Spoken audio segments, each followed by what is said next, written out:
जय श्री राम।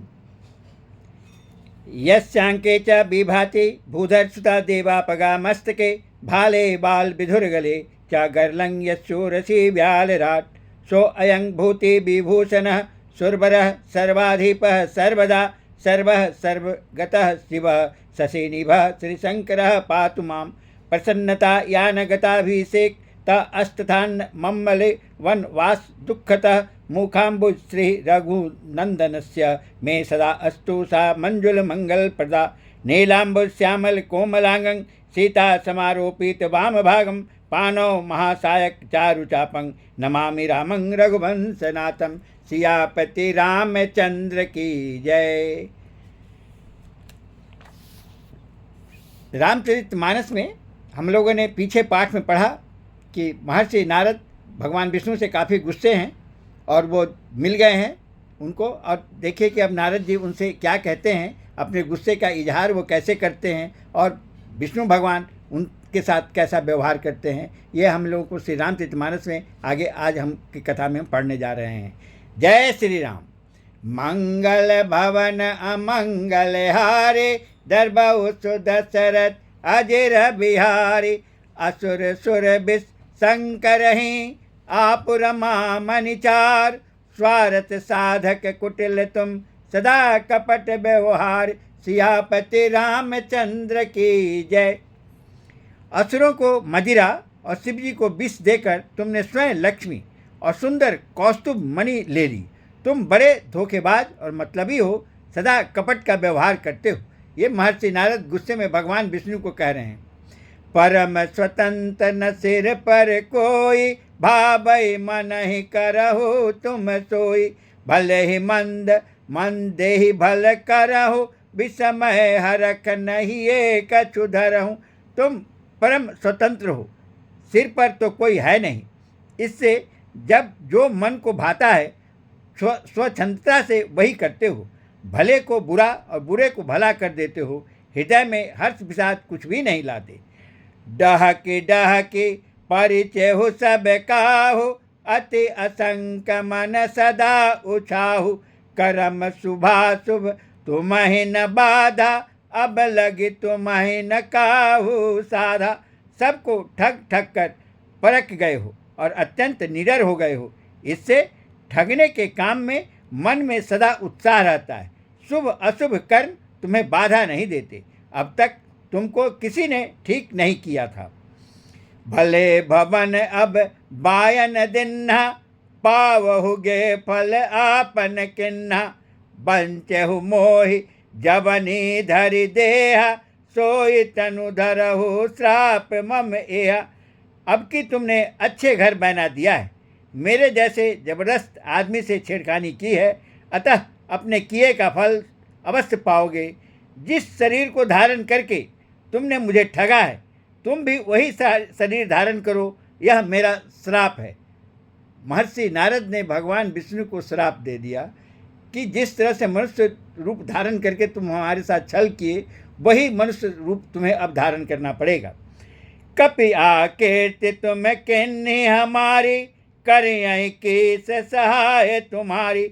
मम अपकार किन तुम भारी नारी बिरह तुम होब दुखारी।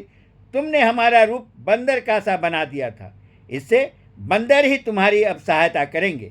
मैं जिस स्त्री को चाहता था उससे मेरा वियोग कराकर तुमने मेरा यह बड़ा अहित किया है। इससे तुम भी स्त्री के वियोग में दुखी होगे।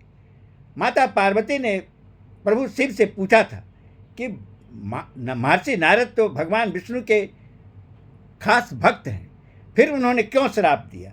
तो यही पूरा व्याख्यान भगवान शिव ने उनको पूरी कथा बताया, किस तरह से उनको अहंकार हो गया था और उस अहंकार को तोड़ने के लिए उन्होंने जो भगवान विष्णु ने जो माया जाल किया, उससे नारद जी का अहंकार तोड़ने के लिए ही किया था। उसी पर गुस्सा हो करके नारद जी ने भगवान विष्णु को ये श्राप दिया है।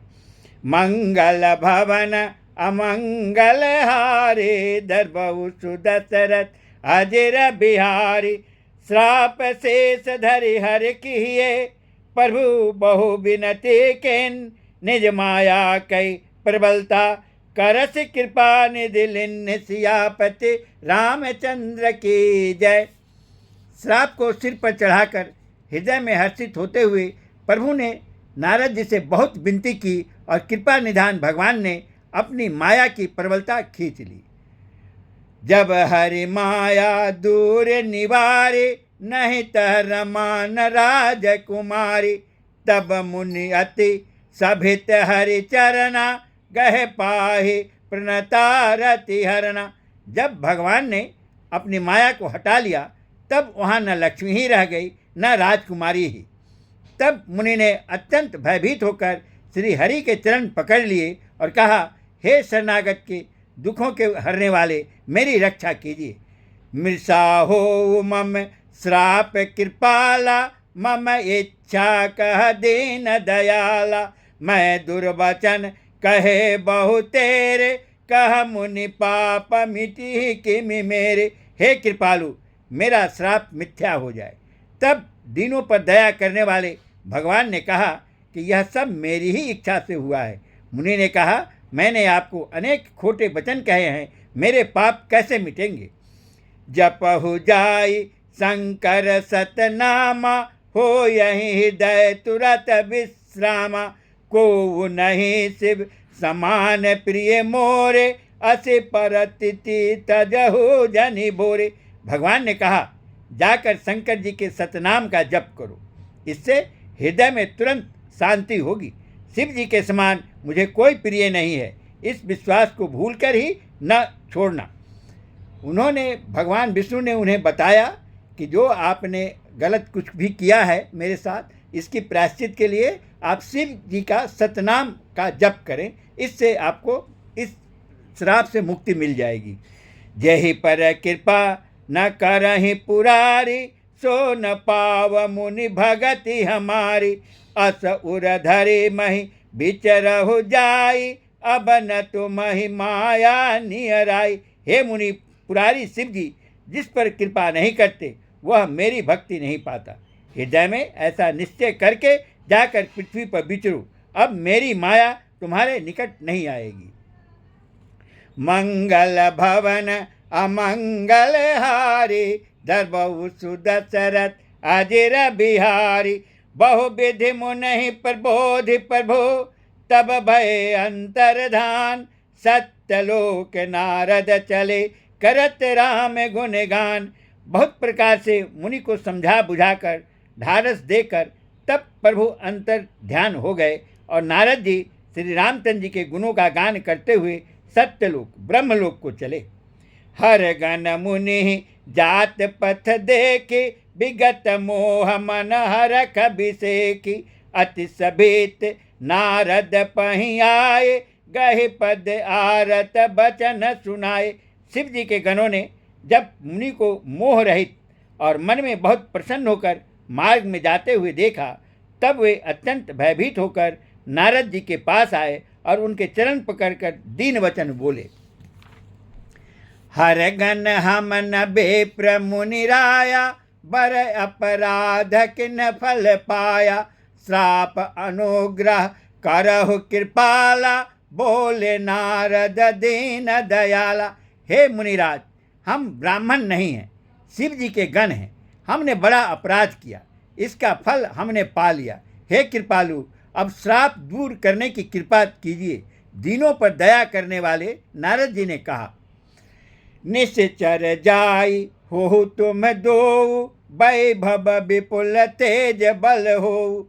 भुज बल बेस्व जितब तुम जहिया, धरी हहि विष्णु मनुज तनु तहिया। तुम दोनों जाकर राक्षस हो, तुम्हें महान ऐश्वर्य तेज और बल की प्राप्ति हो। तुम अपनी भुजाओं के बल से जब सारे विश्व को जीत लोगे, तब भगवान विष्णु मनुष्य का शरीर धारण करेंगे। समर मरन हरि हाथ तुम्हारा, हो यहु मुकुट न पुनि संसारा। चल जुगल मुनि पद सिर नाई, भय निशाचर काल ही पाई। युद्ध में श्री हरि के हाथ से तुम्हारी मृत्यु होगी, जिससे तुम मुक्त हो जाओगे और फिर संसार में जन्म नहीं लोगे। वो दोनों मुनि के चरणों में सिर नवाकर चले और समय पाकर राक्षस हुए। मंगल भवन अमंगल हारी, दरबहु सुदशरथ अजिर बिहारी। एक कल्प यही हेतु प्रभु, लेन मनुज अवतार। सुर रंजन सज्जन सुखद हरिभंजन, सुविभार सियापति रामचंद्र की जय। देवताओं को प्रसन्न करने वाले, सज्जनों को सुख देने वाले और पृथ्वी का भार हरण करने वाले भगवान ने एक कल्प में भी इसी कारण मनुष्य का अवतार लिया। ये भगवान शिव माता पार्वती को बता रहे हैं कि भगवान विष्णु का कई अवतार और कई जगह कई तरह से हुआ है। एक जन्म के विषय में जो ये कथा है, ये भगवान शिव ने माता पार्वती को बताया कि वह किस तरह से मनुष्य लोक में आए। यही विधि जन्म करम हरि केरे, सुंदर सुखद विचित्र घनेरे। कलप कलप प्रति प्रभु अवतरहि, चारु चरित नाना विधि हर करहि। इस प्रकार भगवान ने अनेकों सुंदर सुखदायक और अलौकिक जन्म और कर्म हैं। प्रत्येक कल्प में जब जब भगवान अवतार लेते हैं और नाना प्रकार की सुंदर लीलाएं करते हैं, तब तब कथा मुनि सन गाई, परम पुनीत प्रबंध बनाई। विविध प्रसंग अनूप बखाने, करहि न सुनी आचर जुसयाने। तब तब मुनीश्वरों ने परम पवित्र काव्य रचना करके उनकी कथाओं का गान किया है और भांति भांति के अनुपम प्रसंगों का वर्णन किया है, जिनको सुनकर समझदार विवेकी लोग आश्चर्य नहीं करते। हरि अनंत हरि कथा अनंता, कहे सुनहि बहुविधि सब संता। रामचंद्र के चरित सुहाए, कल्प कोटि लगी जाहि न गाए। श्री हरि अनंत हैं, उनका कोई पार नहीं पा सकता और उनकी कथा भी अनंत है। सब संत लोग उसे बहुत प्रकार से कहते सुनते हैं। श्री रामचंद्र जी के सुंदर चरित्र करोड़ कल्पों में भी गाए नहीं जा सकते। यह प्रसंग मैं कहा भवानी, हरि माया मोहि मुनि ज्ञानी। प्रभु कौतुक प्रणत हितकारी, सेवत सुलभ सकल दुखहारी। शिव जी कहते हैं कि हे पार्वती, मैंने यह बतलाने के लिए इस प्रसंग को कहा है कि ज्ञानी मुनि भी भगवान की माया से मोहित हो जाते हैं। प्रभु कौतुकी लीलामय हैं और शरणागत का हित करने वाले हैं। वे सेवा करने में बहुत सुलभ और सब दुखों के हरने वाले हैं। जय श्री राम। अब आगे की कथा कल हमारी प्रारंभ होगी और आप सभी समय पर अवश्य अपना 10 मिनट का समय निकाल करके ये श्री रामचरितमानस का पाठ अवश्य पढ़ा करें। बड़ा ही रोचक, बड़ा ही प्रासंगिक है और आप सभी को बड़ा सुख होगा कि भगवान शिव अपने मुख से माता पार्वती को रामायण की कथा बता रहे हैं। जय श्री राम।